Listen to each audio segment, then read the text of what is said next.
The future of handheld gaming is here. Behold the X1. From AliExpress out of China, 4.1-inch screen gaming console with more than 10,000 games. Supporting TV out with DVD grade quality, built-in rechargeable battery, Mp3 playback, and supports 8, 16, 32, 64, and 128-bit games.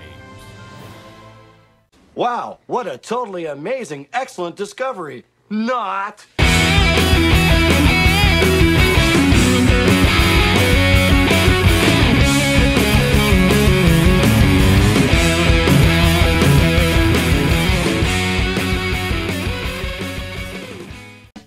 Hey everybody, welcome back to the channel, and today we have a review of the X1. Yes, it is out of China via AliExpress.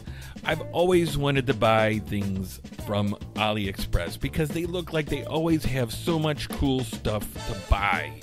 And I've always enjoyed other YouTubers that have reviewed stuff like this.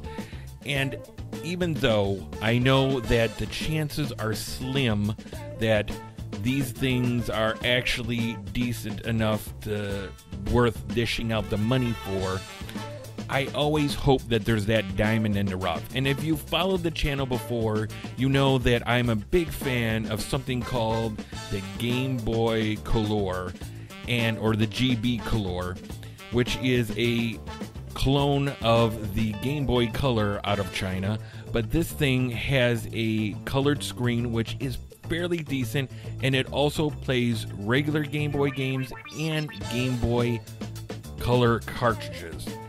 And that thing, for the price, was pretty sweet. So what do we have here? Is this another GB Game Boy Color? No, it is not. So it's hard to know where to start with this thing, because yes, it is not very good, but there are some kind of bright spots to it, and I think in the end, with a little bit of tinkering, this thing might be worth having for the price point for other reasons than it might have mainly been intended. And I know you're going, what the hell does that mean? Well, I'm going to explain that to you at the end. But let's take a look at what you get right out of the box stock here. So basically this is a handheld gaming device, obviously. And you have different categories of games here that they say you can play. So you have MAME games, Famicom games, Game Boy Advance, Classic folder. I don't really know what they categorize as classic, but okay. You have Super Famicom, Mega Drive, Game Boy, and Game Boy Color. So here's the thing. While this says that it has 10,000 games and it has them divvied up into the different systems here, that's not exactly what you're getting. And you're saying, well, what exactly does that mean? What it means is that, yes, you do get some of these different systems on there, but when you click into each one of these different folders for different systems, a majority of what you're going to find is NES games, and not necessarily good ones. And what I mean by that is that you may click on one and it may not even be the game it says it is, and if it is, it may be a hack or it just doesn't run well.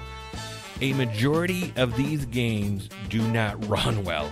They either run too fast or they run too slow, and some of them are just Japanese versions, and I've tried tinkering with this back and forth to find out ways to play it, but the sound is also off on everything here. Anything you play, it's off. Either it's choppy or too high or too low.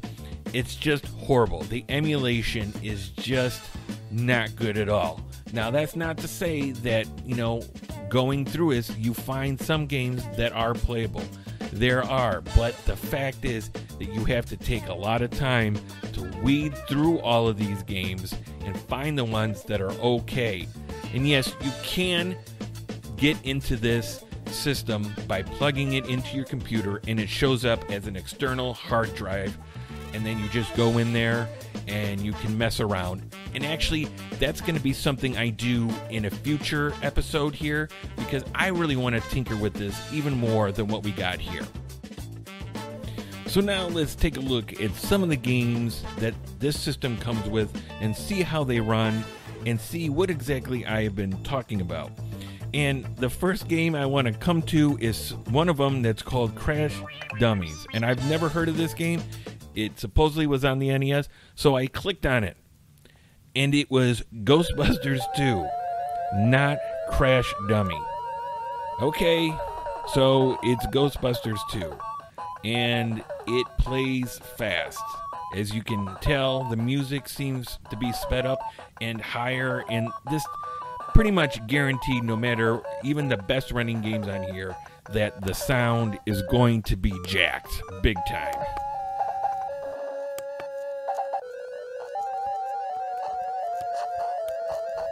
So let's try out a little Super Mario World. And nope, this is Super Turrican.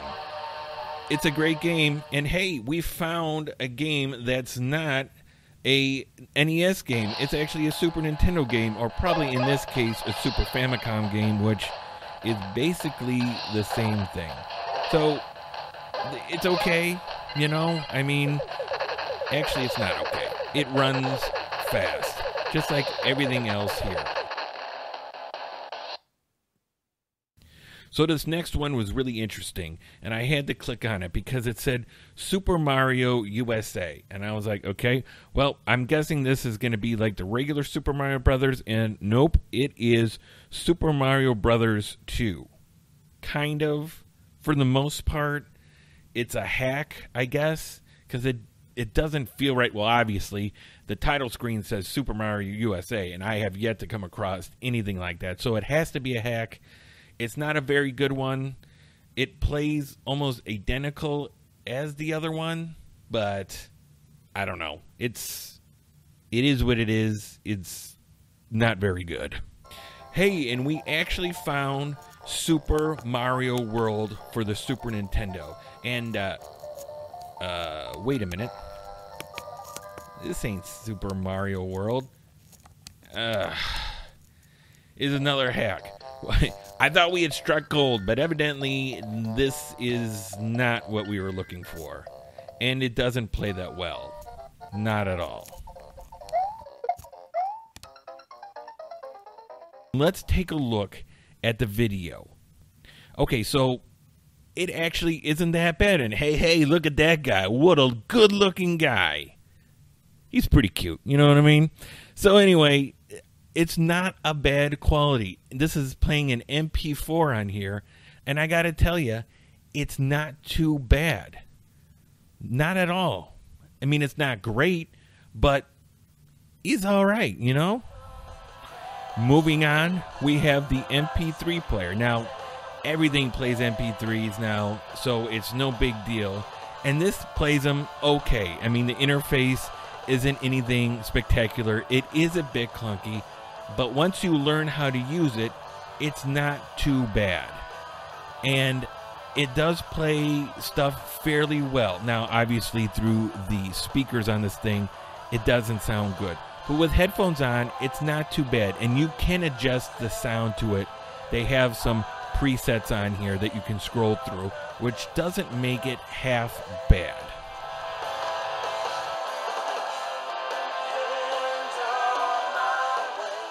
Alright guys, so what is my final thoughts on the X1, the future of handheld gaming?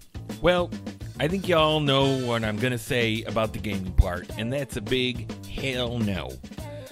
To be fair guys, there are games on this system that play okay. And if you want to take the time to sort through all the files on this thing and find those games, more power to you. But that's a needle in a haystack, brother. Now, the part that really shines on this, well, I wouldn't say really shines, but the best part of this, I would say, is the movie player and the MP3 player. And the only reason why I say this is interesting, for $27, I could see this being a good thing to get like your son or daughter, if you have small kids, for the movie player, for the MP3 player. Are there better options out there? Yes, but for $27, I don't think so.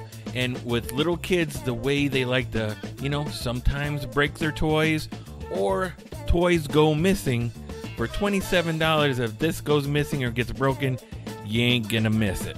You know what I'm saying? Alright guys, thanks for tuning in. If you're new to the channel, please like and subscribe. But until next time, catch you later.